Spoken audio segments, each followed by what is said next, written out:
سلام عليك سلام عليك سلام عليكم Ramadan, it is Ramadan, it is Ramadan.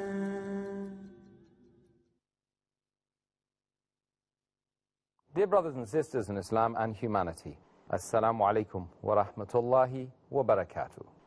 May the peace, the mercy and the blessings of Allah subhanahu wa ta'ala be on all of you. Welcome to the show Ramadan A Date with Dr. Zakir. I'm your host Yusuf Chambers, and today we will be discussing the topic common errors committed by Muslims during the month of Ramadan. So, without further ado, let's ask the first question of Dr. Zakir Naik. Dr. Zakir, what are the reasons behind Muslims continually falling into these same errors, Ramadan after Ramadan? Alhamdulillah, wassalatu wassalam, ala rasulillah, wa ala ali wa sahbihi ajmain. The main reason that Muslims keep on committing the same errors in the month of Ramadan regarding the rules and regulations of fasting is lack of knowledge of the deen, of the religion of Allah subhanahu wa ta'ala. And the major reason for this lack of knowledge is because most of the Muslims, they do not read the word of Allah subhanahu wa ta'ala. They do not read the Quran with understanding. Neither do they read the hadith, the authentic sayings of the last and final messenger Prophet Muhammad sallallahu alaihi wasallam. What we Muslims should do is read the Quran with understanding, read the sayings of the Prophet and the seerah of the Prophet. Then inshallah, at least we will have the basic knowledge of our deen, including the rules and regulations of fasting. And Allah subhanahu wa ta'ala, He always opens up His pathway. He gives guidance to the Muslims, but there is a criteria. To whom does He guide? Allah says in the Quran, in Surah Ankabut, chapter number 29, verse number 69, that those who strive in the way of Allah subhanahu wa ta'ala, those who do jihad fi sabilillah, Allah subhanahu wa ta'ala opens His pathways for them.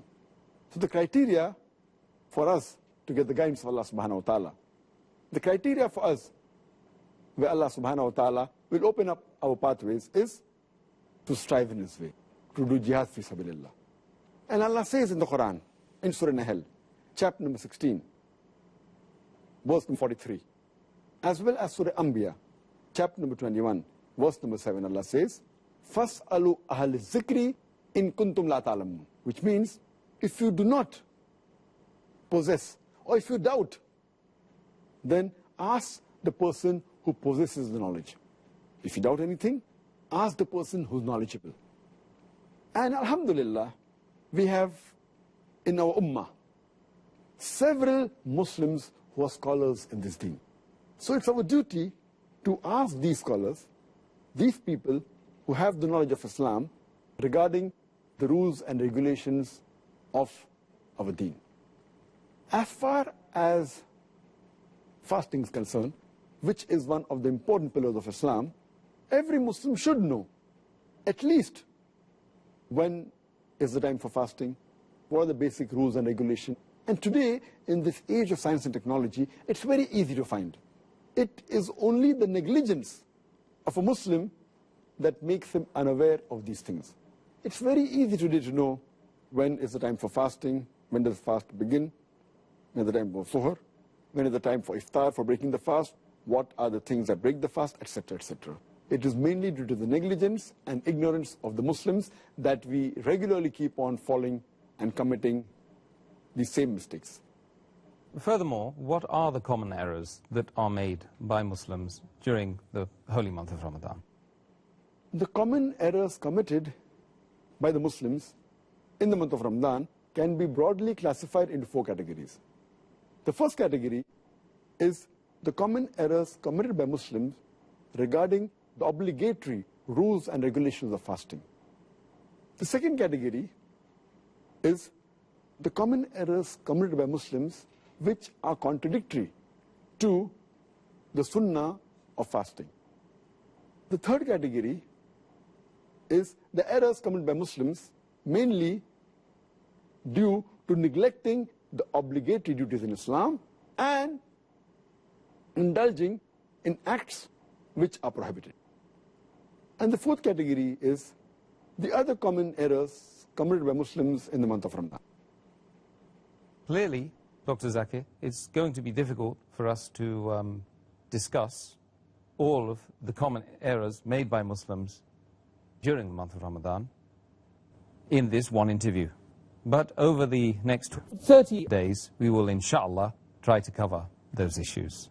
But could you just state or list the most grievous mistakes made by Muslims in the month of Ramadan? As far as the common errors that fall in the first two categories, inshallah, we'll be discussing in detail in the next 30 days.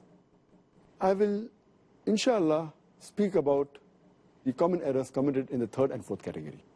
Before we discuss categories 3 and 4, can we at least list the most common errors from sections 1 and 2? The most grievous amongst the errors in the first category, that is errors committed regarding the obligatory rules and regulations of fasting, is the most common is that Muslims many a times they don't do the niyyah for fasting. Intention is very important.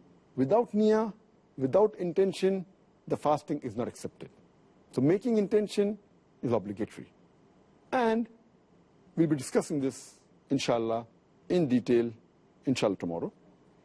The second error is that many a times Muslims, even after the Fajr Azan has started, yet they continue eating.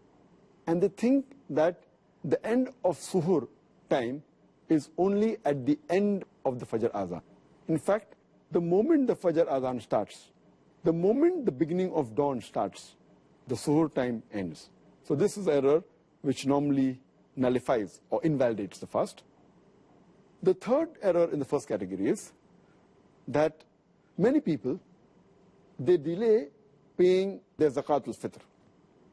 And many times they pay after the Eid al-Fitr Salah. If we pay the zakatul fitr after Eid al-Fitr, then it is like normal charity. It does not come under the zakatul fitr. So these three are the most grievous in the first category. The common errors committed in the second category, that is errors that are contradicting the sunnah of the fasting, is number one, many people, they skip their suhoor. Some people, they have an early suhoor. That is, they have the suhoor 1 or 2 hours before the Fajr time. In fact, suhoor is a blessing. Every Muslim should have it. And the Prophet said, we should delay the suhoor as much as possible. We should have it till just before the Fajr time. The third mistake committed by Muslims in this category is that they delay opening their fast. They delay the iftar. And our Prophet Muhammad said that the people will be good as long as they hasten in breaking the iftar. That means immediately after sunset, they should break the iftar. The fourth common error in this category is that many Muslims, they read unauthentic dua during iftar. The most authentic dua, as far as iftar is concerned, is Zahab al-Zama, Wabtallati uruku, wa sabat al-arj, inshallah. Which means that my thirst is quenched, the veins are moistened, and the ajr is near, inshallah, God willing. The reward is near, God willing.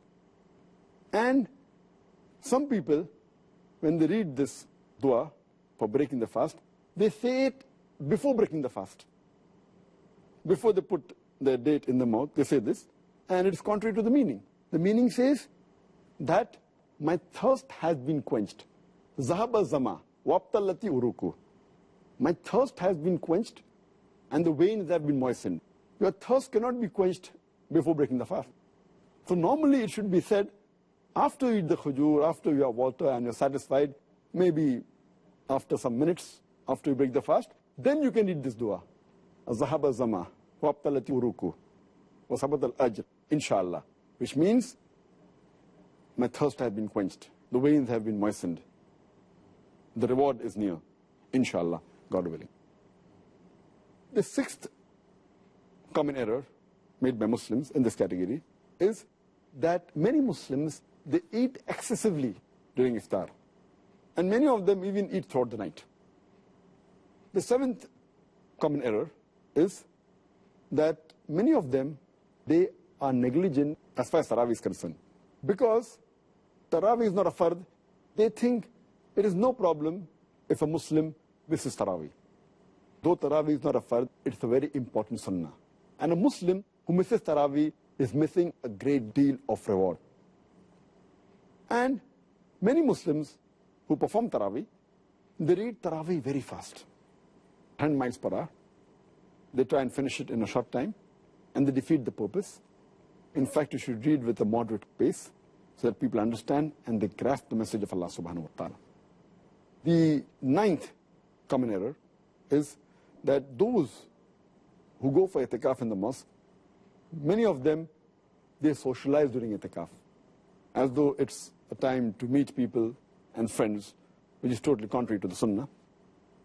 The 10th common error is that many of the Muslims think that the Laylatul Qadr is on the 27th night of Ramadan. And they only worship Allah subhanahu wa ta'ala on this night. In fact, the beloved Prophet Muhammad said, search for the Laylatul Qadr in the odd nights of the last 10 days, the last Ashra, the 10 days. Therefore, Laylatul Qadr can fall either on the 21st night, or 23rd, or 25th, or 27th, or 29th. So this is one of the common errors made by Muslims. The 11th common error is that they spend their time during Ramadan in unproductive work, rather than spending in zikr and worshipping Allah subhanahu wa ta'ala. They should spend their time rather for offering, besides the compulsory salah, the nawafil, the voluntary salah, the sunnah salah. The 12th error made by the Muslims is that they should do dua. The 13th is they should ask for forgiveness. This is month of forgiveness. 14th is they should read the Quran as much as possible to get the blessing of Allah subhanahu wa ta'ala. The 15th is that they fast and they keep themselves hungry, but basically they're not mentally prepared for that fast. And it is as though they're staying hungry. But the main purpose of fasting, to acquire taqwa, is not obtained. This was in brief regarding the second category. And now, brothers and sisters, we'll have a short break. Inshallah, see you after the break. It is Ramadan. Assalamu alaikum wa rahmatullahi wa barakatuh. And welcome back to the show, Ramadan, a Date with Dr. Zakir. I'm your host, Yusuf Chambers, and today we are discussing a topic, common errors committed by Muslims during the month of Ramadan. Dr. Zakir, can you mention briefly, again, categorize the common errors made in the third category? The common errors committed by Muslims in the third category, that is errors regarding negligence in performing the faraid, the obligatory duties in Islam, is that Muslims, many of them, they stay awake the full night. They have an early suhr, and these people, they do not offer the Fajr Salah. Missing Fajr Salah is a sin. Many of them, because they stay awake the full night, they sleep the full day, and they even miss their Zuhr and the Asr Salah, which is a grave sin. You're trying to acquire blessings, and you are neglecting the obligatory duties, which is totally prohibited. Many of the Muslims, they do not give zakat. Those are supposed to give zakat. And zakat is one of the pillars of Islam, in which every Muslim who has a saving of the nisab level that is, those who have a saving of 85 grams of gold, they should give 2.5% of their savings every lunar year in charity. It's called as zakat. And the fourth error in this third category is that most of the Muslims give zakat, but they do not calculate the zakat properly. As far as common errors committed by Muslims in the month of Ramadan, that is indulging in prohibited acts, the most common is, though these acts are prohibited for a Muslim, irrespective whether it's a month of Ramadan or non-Ramadan, but specifically, we should be more careful. We should be careful trying to avoid these acts throughout our life. But in Ramadan, we should be more careful. And the most common, number one, where Muslims involve themselves is backbiting and slandering. Backbiting is a grave sin. And Allah says in the Quran, in Surah Hujurat, chapter 49, verse number 12, that those who backbite, they are people who eat the dead meat of their own brother. So backbiting and slandering is one of the gravest sins. The second common error in this category is Muslims, many of them, they use false speech. They tell lies during the month of Ramadan. The third is they use abusive language, which is contrary to the spirit of Islam and of Ramadan. The fourth is they use vulgar language. And the fifth is they involve themselves in gossiping. The sixth is some of them involve in false action. The seventh is many of the Muslims, to kill time, they listen to music and un-Islamic songs, which is totally prohibited in Islam. The eighth common error is many of the Muslims, to kill time, they watch un-Islamic television programs and un-Islamic movies. The ninth common error committed by Muslims is that many of the Muslims, they read un-Islamic magazines, un-Islamic books, un-Islamic pictures, which are all prohibited in Islam. The 10th common error done by Muslims in this month is many of them, they go to un-Islamic sites on the internet, which is again prohibited. The 11th common error is that they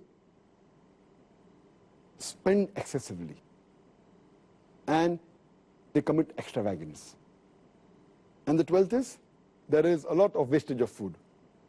So this was in brief regarding the list of mistakes done by Muslims commonly in the third category. That is, indulging in acts which are prohibited and neglecting acts which are farz in Islam. So, Dr. Zakir, what are the other common errors committed by Muslims during the month of Ramadan? The other common errors committed by Muslims in the month of Ramadan, that is the fourth category, is number one is that many of the Muslims, they stay awake the full night and then they sleep in the day. And they do the normal activity at the night time and sleep in the daytime. They're converting day into night and night into day, and the whole purpose of fasting is defeated. The second error in this category is that many of the Muslims, they remain lazy and they're inactive during the daytime, which is contrary to the spirit of fasting. The third common error is that many of the Muslims, they try and kill their time during the day by playing, by amusement, by games, which defeats the purpose again. The fourth common error is Muslims, they give lavish iftar parties and they spend a lot of money, mainly trying to show off. The fifth common error, many of the Muslims, they ask the women folk in their family to prepare a variety of dishes for iftar and for suhoor, thus making the women in the family spend the majority of the time in the kitchen. In fact, the family should spend most of the time in remembering Allah subhanahu wa ta'ala. And if the women folk do more du'as, inshallah, even the men will benefit. Even their sins will be forgiven, inshallah. The sixth common error is that many of the Muslims, they renovate their house and their shop in the month of Ramadan, spend more time in that than remembering Allah subhanahu wa ta'ala. The seventh common error is that many of the Muslims, they spend their nights, instead of remembering Allah subhanahu wa ta'ala, in activities which are unproductive. For example, they spend their time in excessive socializing after Taraweeh. That is the eighth error. Ninth is, many of the Muslims, they spend many nights and most parts of their nights in shopping. The 10th common error is, many of the Muslims, they spend most of the time in the night in eating. The 11th is, many of the Muslims, they spend their time in roaming and in loitering during the night.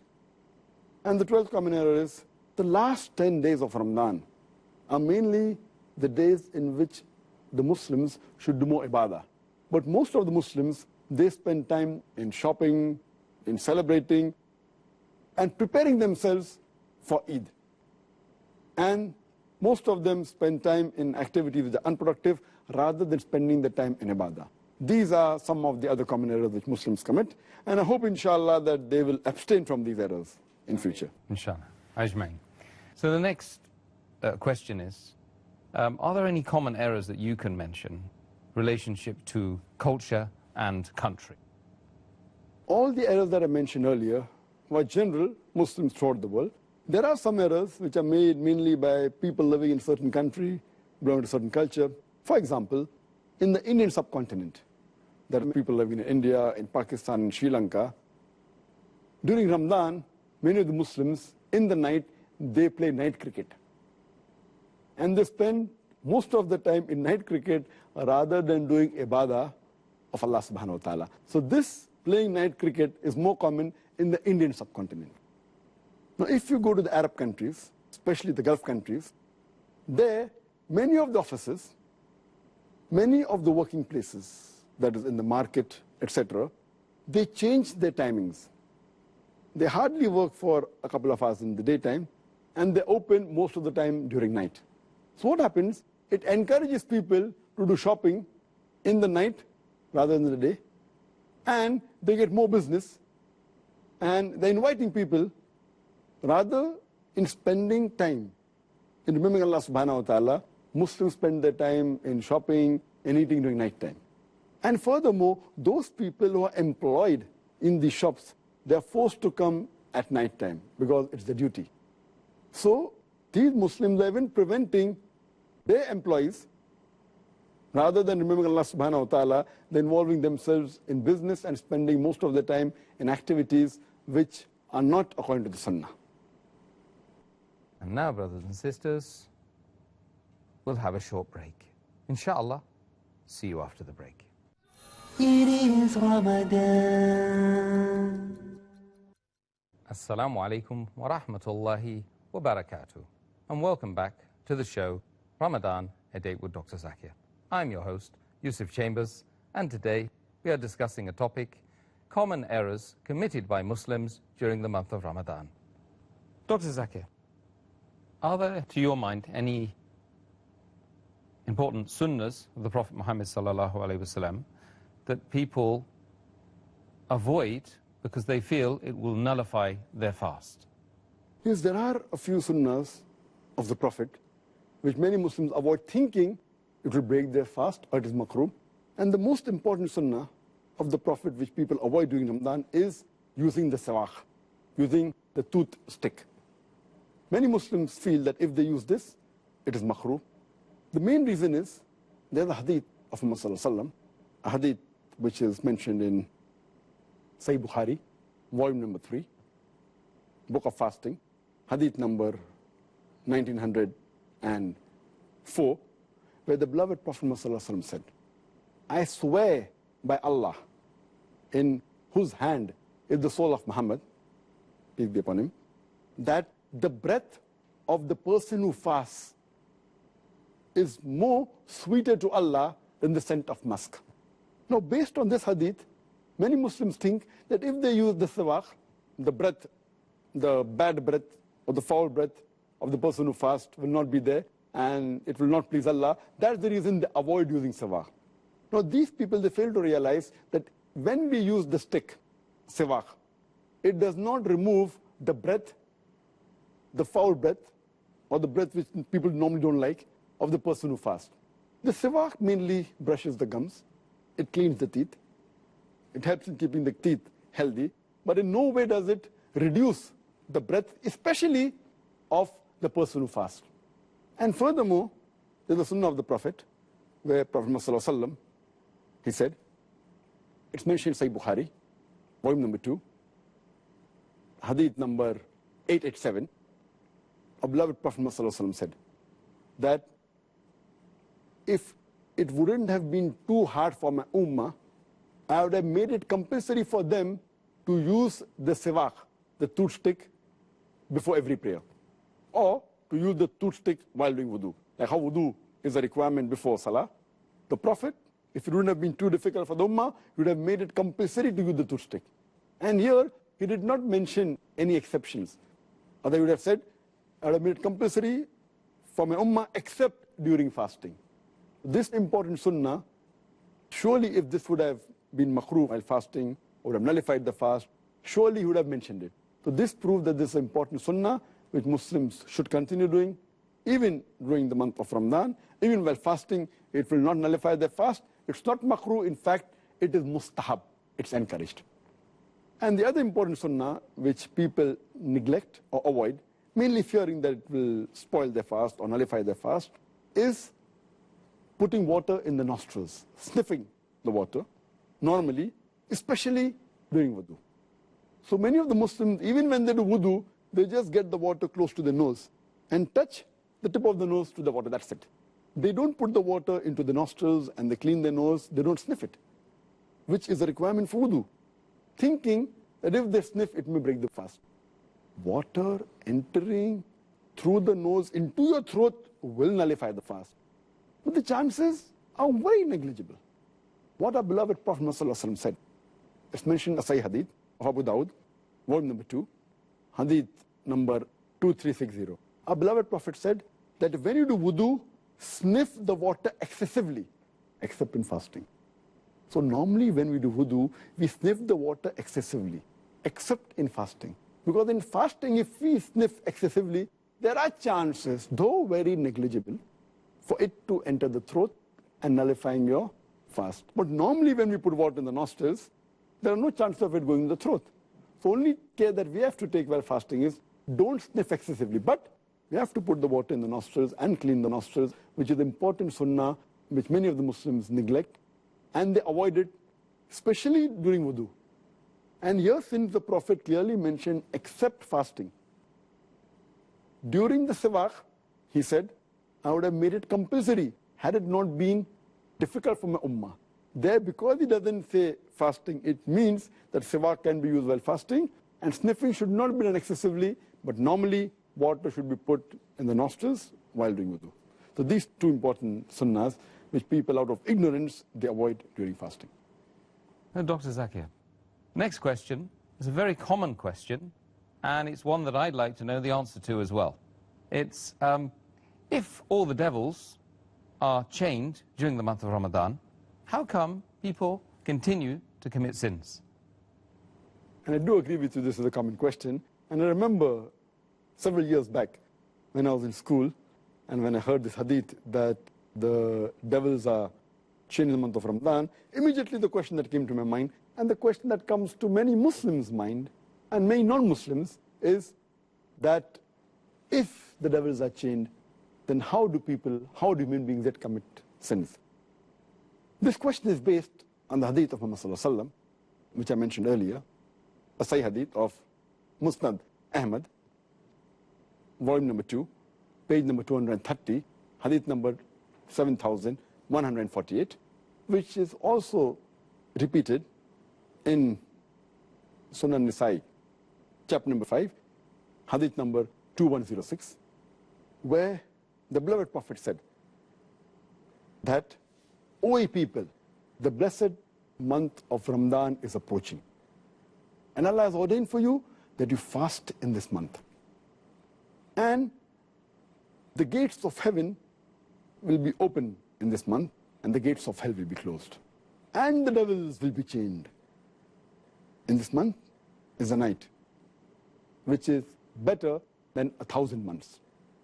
And a person who's deprived of the blessing in this month is truly a deprived person.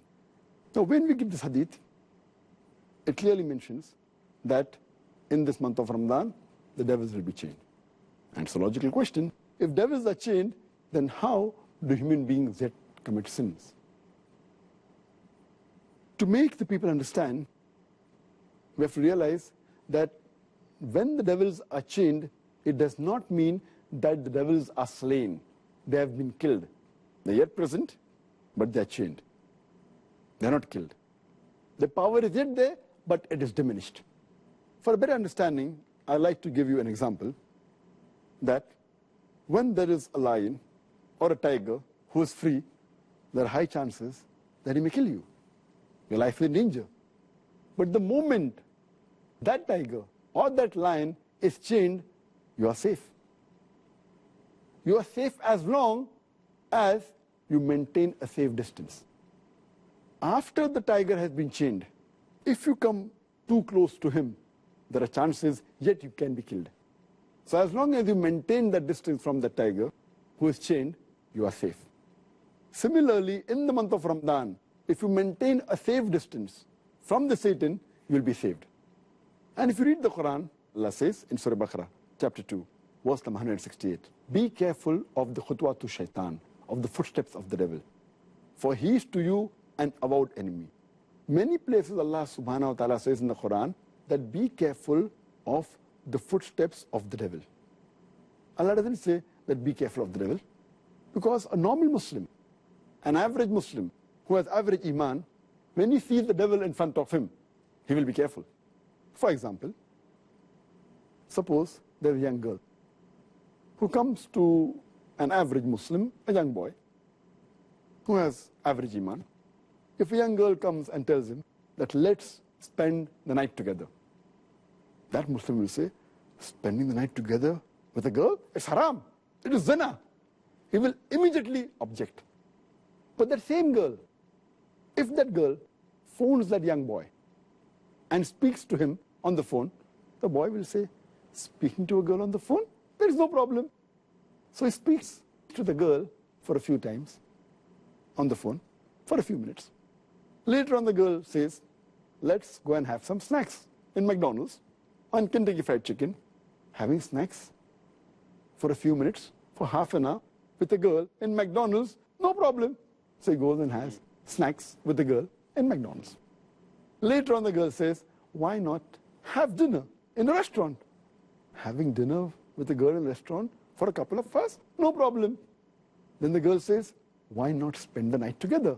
And then the boy says, spending the night together with a girl, no problem.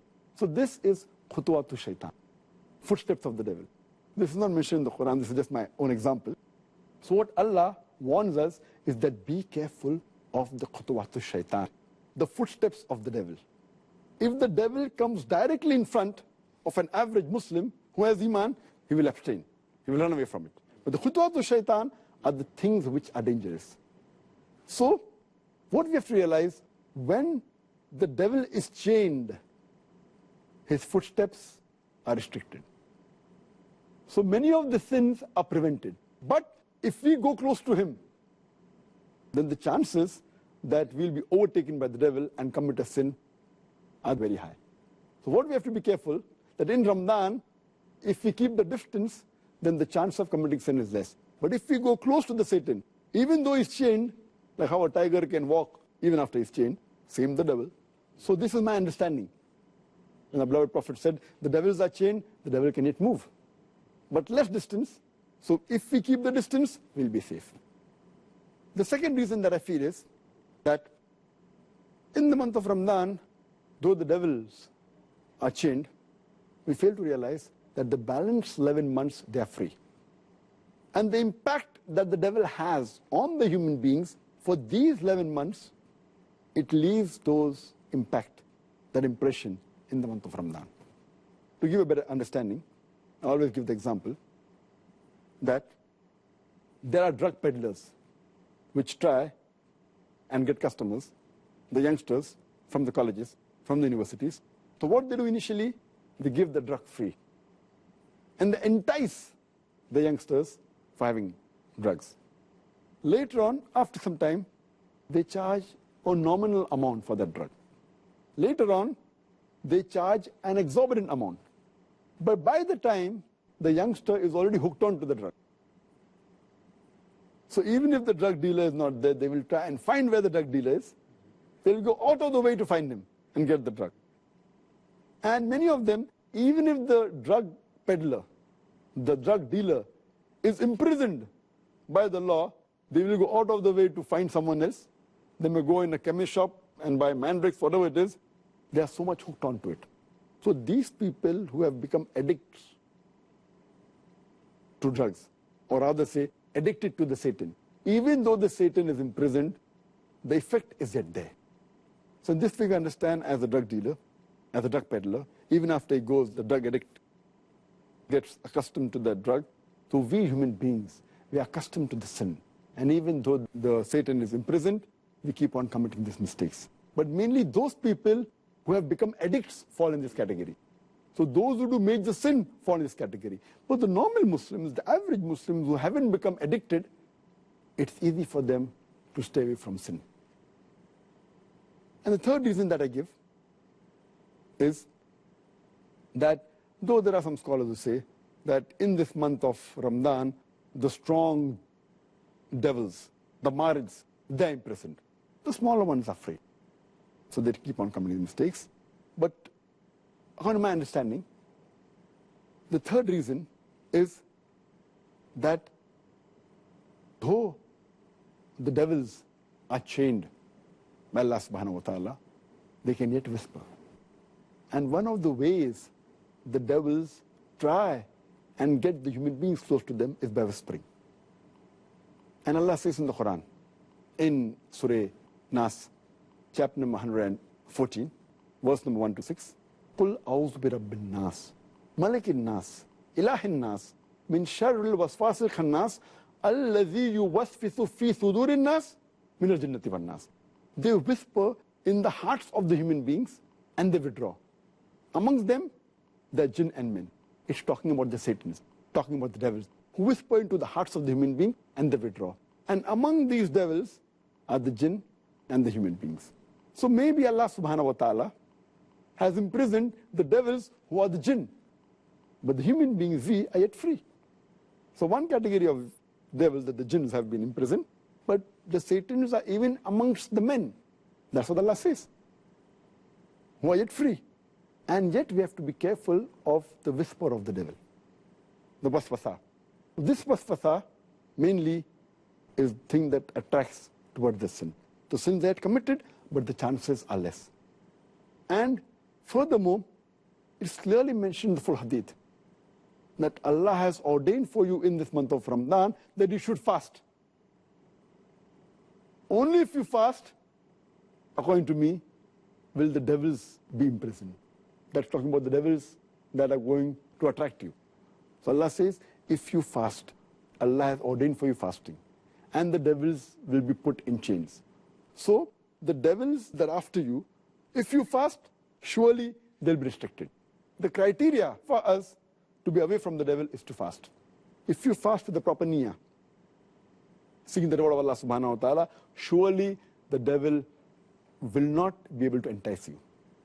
And the best logical way to prove this is if we check the crime rate of the Muslim countries during Ramadan, it goes down. But if you check the crime rate of the non-Muslim countries in Ramadan, it is the same.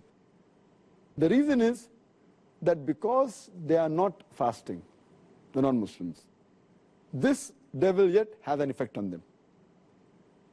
Because the Muslims are fasting, if not all properly, at least majority, or at least quite a large number. So because of that, the crime rate in the Muslim countries in the month of Ramadan is low as compared to the other months. But the crime rate in the non-Muslim country is approximately the same, indicating otherwise, even the non-Muslims, they will not commit any sins. So the criteria is that you have to fast properly for the sake of Allah subhanahu wa ta'ala. And now, brothers and sisters, we'll have a short break. Inshallah, see you after the break. It is Ramadan. Assalamu alaikum wa rahmatullahi wa barakatuh. And welcome back to the show, Ramadan, A Date with Dr. Zakir. I'm your host, Yusuf Chambers, and today we are discussing a topic, common errors committed by Muslims during the month of Ramadan. Well, the last question today regarding Prophet Muhammad ﷺ's statement, which you mentioned in your last answer, regarding the fact the gates of paradise are open and the gates of hell are closed. Does this mean that we will be going to paradise if we die in this blessed month? This again is the same question related to the same hadith which I quoted earlier of Musnad Ahmad, volume number 2, page number 230, hadith number 7148, and it also appears in Sunan Nisai, chapter number 5, hadith number 2106.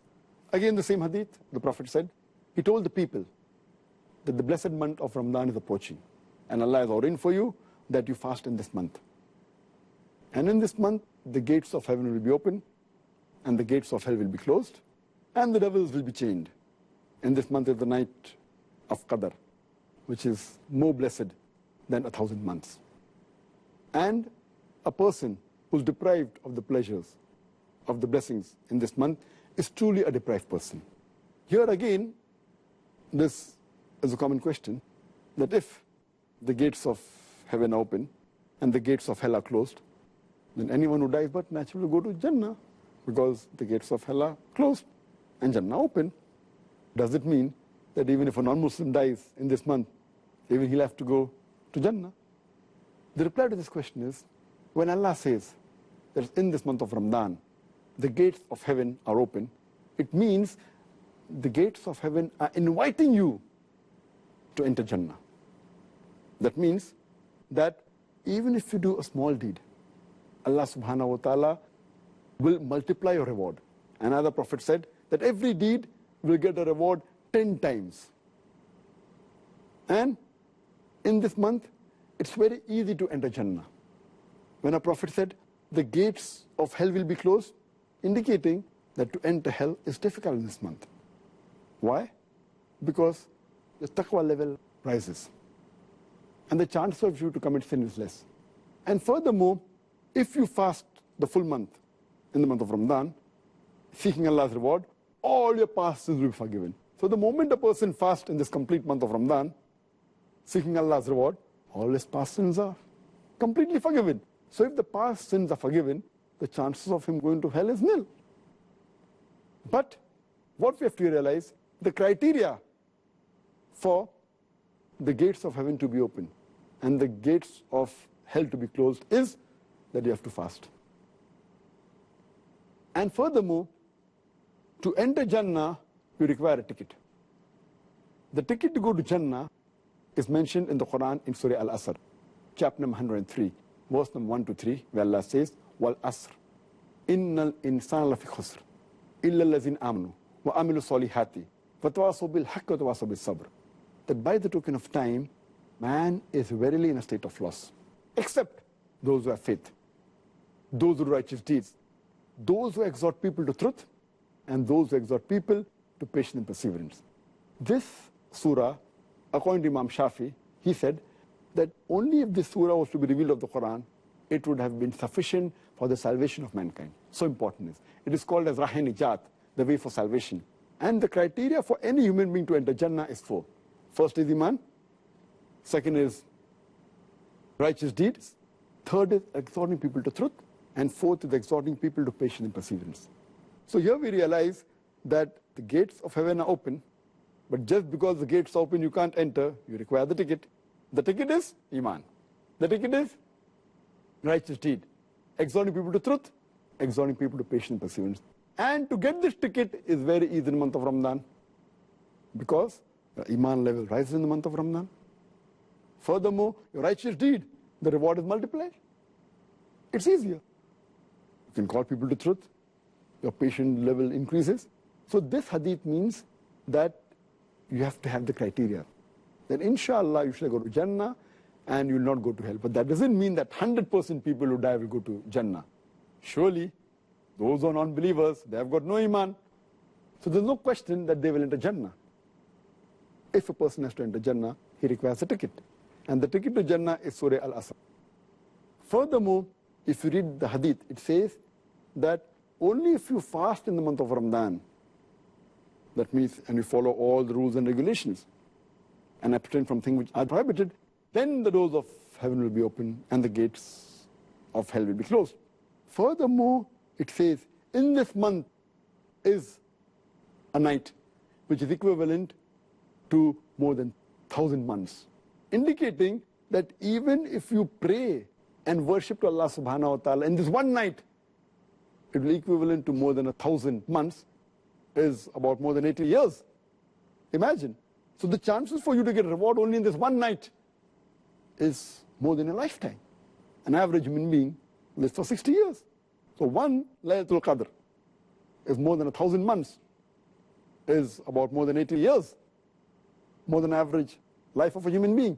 The chances are very easy to go to Jannah. And the ending part of the hadith says, a person who's deprived of these blessings is truly a deprived person, indicating that everyone will not go to Jannah. Everyone will not find the doors of heaven open.